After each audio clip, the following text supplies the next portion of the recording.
Watching what? There we go. It's splitting water. It's only being done. No, that's tap water.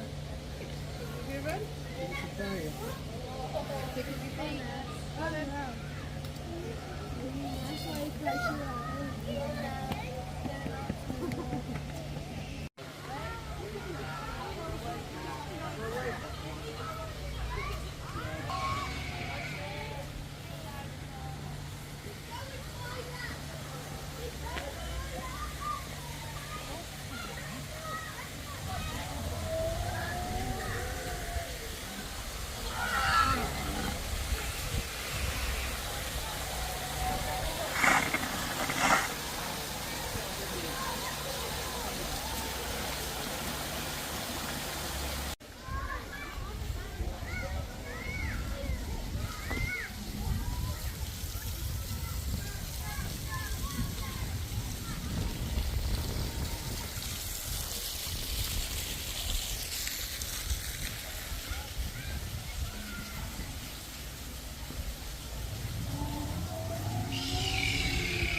Before we bring the birds out, we have a few bits of health and safety. First of all, we are going to ask that everybody remain seated during the demonstration so we avoid distracting the birds. Secondly, if you would like to leave, if we can ask that you go up the stairs and around the edge of the arena, rather than coming through this middle bit, again, we avoid distracting the birds. And then lastly, if any of them come and land near you, please don't try to touch them. Instead, I'll come over, or one of my colleagues will come over, and we will continue with our demonstration. With that being said, we're going to be shortly bringing out our first bird. If you take a look to the back over there, you can see Brendan carrying Ruby. So Ruby is actually a green-winged macaw, and she gets her name because on her wings she actually has a band of green feathers that you'll be able to see between the blue and the red feathers. So you can now see on her wings those green feathers, and that's how she gets the name green-winged macaw. These birds are normally found out in the rainforests of South America, and because they live in the rainforest, they're not the best flying birds. The reason being, out in the rainforest, there's lots and lots of branches that get in the way of them doing long-distance flying. But instead of flying, they do have another way that they would normally walk around in their environment. So Ruby up there, she's going to show you how she would normally navigate her way across the treetop. So you can see she's using her beak and her feet, and that's allowing her to make her way across that rope right there. Now these are actually features that are common to all parrots. So all parrots have hook-shaped beaks like Ruby, and then on their feet they've got 2 toes that point forward and they've got 2 toes that point backwards. Now the scientific name for this is zygodactyl feet, and it means that it's really easy for them to grip onto the branches as they're moving around. Out in the rainforest, they'd be eating fruits, nuts, seeds, and berries. Those are normally found at the end of small branches, which we've simulated with the rope, the coconut shell right there. Now Ruby, she's too heavy to be able to stand on those branches, but you can see she's very good at problem solving, so she was able to pull that coconut shell up towards her, as she would do with those branches out in the wild. Now Ruby here, she does get a little bit of pocket money every day, so we give her a little bit of pocket money. She is very, very generous, and she likes to pop over to one of our white donation buckets and pop her pocket money in there. Here at the Bird Arena, we are collecting for the World Parrot Trust. So the World Parrot Trust is a fantastic organisation. They've got projects all across the world that help to protect many, many different species of parrots. And actually the main threat for Ruby out in the wild, it would be deforestation, so habitat destruction. And they do have a few projects out in South America, working with local communities to educate them on the effects that they're having on all the animals that are living in the rainforest. Now Ruby has done a fantastic job, so we're going to fly her to Brendan, and you can give her a round of applause as she makes her way back. Now three-winged macaw is actually one of the biggest species of parrot. The next 2 that we have coming out are one of the smallest species. Joining us are rainbow lorikeets. We've got 2 girls called Skittles and Strepsils. Skittles have been doing these demonstrations for a really, really long time. Strepsils is still very new to them, so she might decide to fly off, but that's absolutely fine. Now, the way that Strepsils is learning how to do this, you'll see that she actually just copies everything that Skittles does, and that's because they are now a bonded pair. Now, these 2, they get their name because they're very, very brightly coloured. So this is Skittles that's landed on my hand right here. Strepsils, as predicted, has popped back over to there. Now Skittles here, she's going to show you how she would be able to move in the treetops. So you can see that she is able to strut her stuff all the way across the rope. She's much more agile than Ruby was, but she does have that same type of foot. And now Strepsils is finally joined us. Now these they found out in the eastern coast of Australia. They've got wide open grassy areas there, so they are actually much better at flying than Ruby is. So you can see they're very, very quick when they're flying. And because they're much smaller in size, so they only weigh about 140 to 150 grams, they're actually able to navigate those smaller branches. So Skittles here is going to show us how she's able to do that. Now in the dish right here, we do have nectar.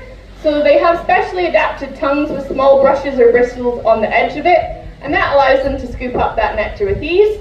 They do also eat fruit as well, so they would need to go on those smaller branches for the fruit. Now these 2, they've done a good job, so we're going to send them back to Brendan. He's got the hard part of getting them to go back inside, but they've done a great job. We can give them a round of applause.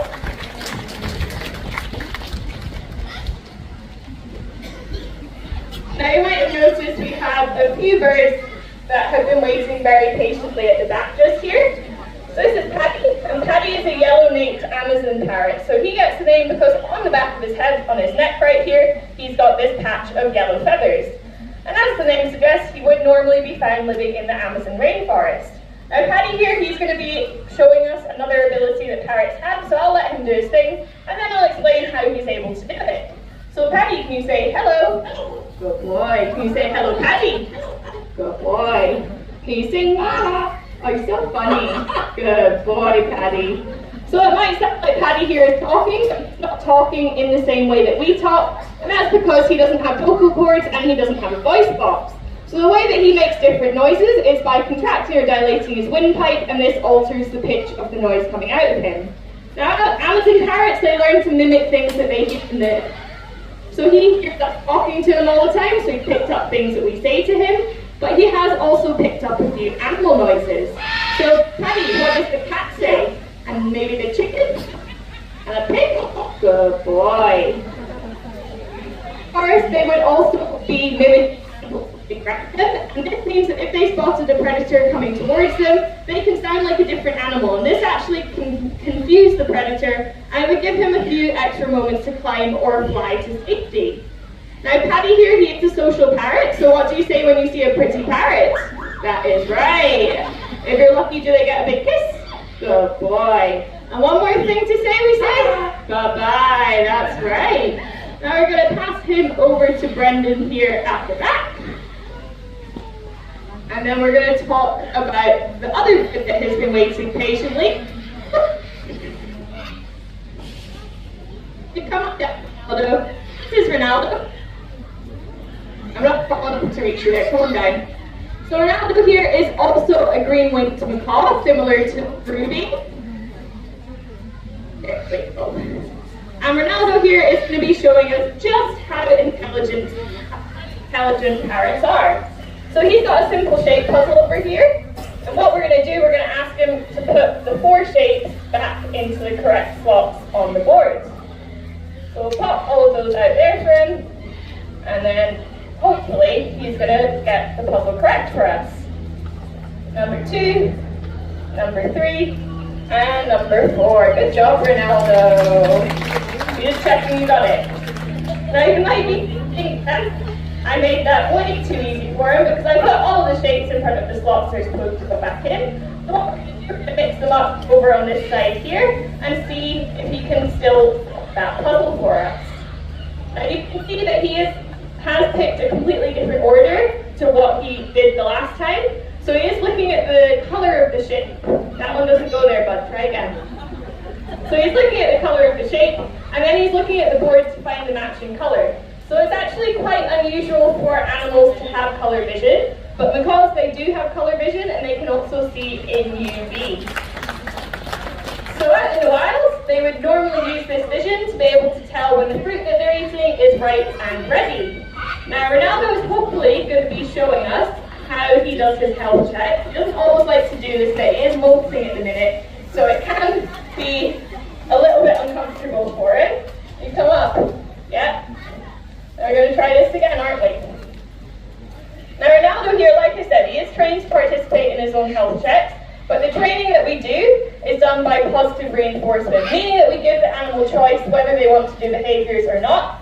I have asked him twice and he doesn't want to do it, so that's absolutely fine. A punishment for him.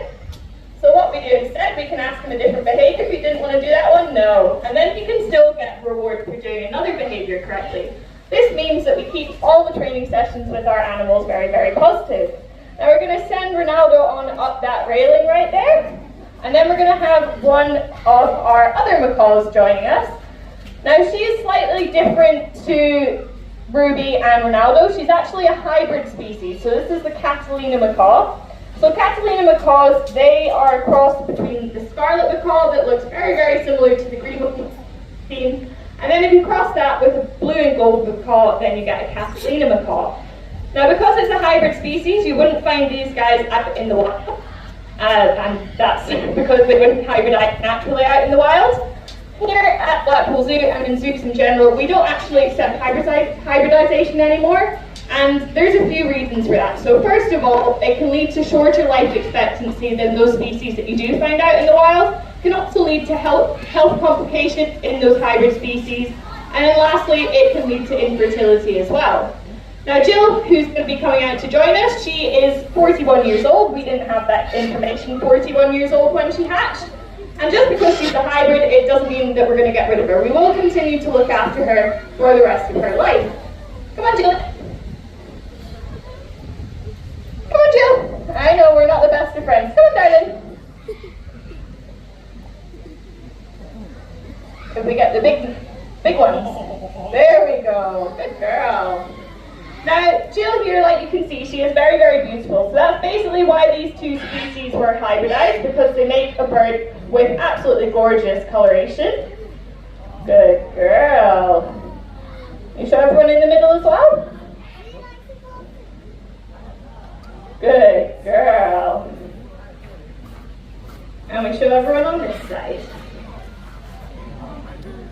Good girl, Jill. Now Jill is going to be doing some flying for us. So what we do, to make sure that she knows that she's got a big reward, we show her a food, and then we set her off, and then hopefully she's going to come back to us today. So you can see Jill, she is flying very, very well in the windy conditions today. Jill! Woo! The wind took you off, Jill! And she is trying to come back to us. She's hopefully going to make her way back over the cafe. She has made her way back over the cafe. So you can see Jill, she's actually not the best flying bird. Like we said, because they're not the best flying birds, but she did give it a good go, and the wind did happen to take her off, but that's absolutely fine. Brendan is going to be able to get her back down from where she has landed over there. So the way that they try to control themselves when they're flying, especially in windy conditions, they actually fan out their tail feathers. So this allows them to steer left and right. It can also help them if the wind pushes them down, which is what happened when Jill tried to land on my arm. A bit of wind came, flipped her tail up, and that pushes her down towards the ground. And then when they want to stop, they fan those tail feathers even further out. Yeah, they fan those tail feathers even further out, and then that means that they get a nice smooth landing on wherever it is that they want to land.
Oh, look, he's giving him a hug. The players. The players. The players. Are you happy now? Sorry. Baba,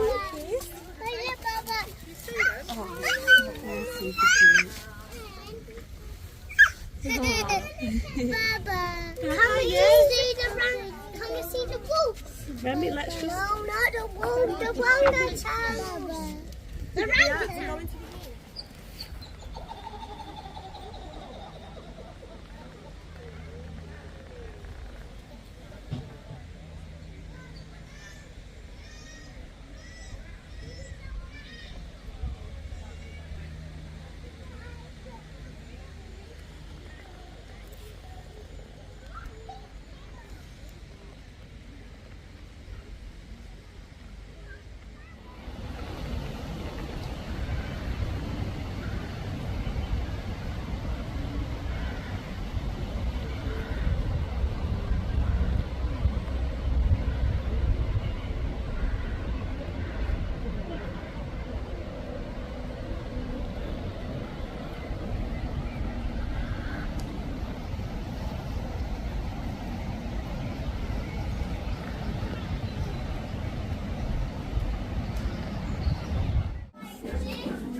turn around that one, just chilling.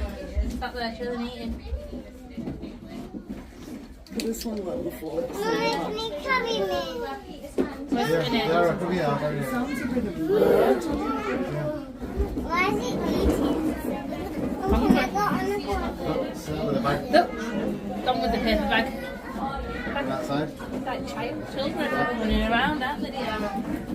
This one.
Rum.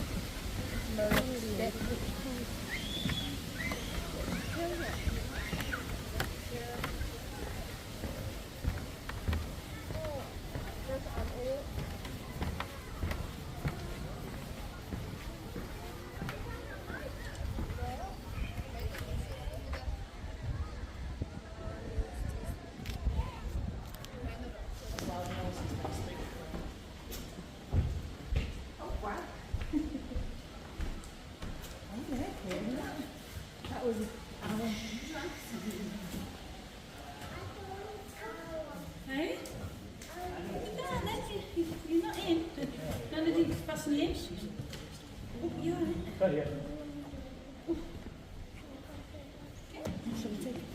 What was the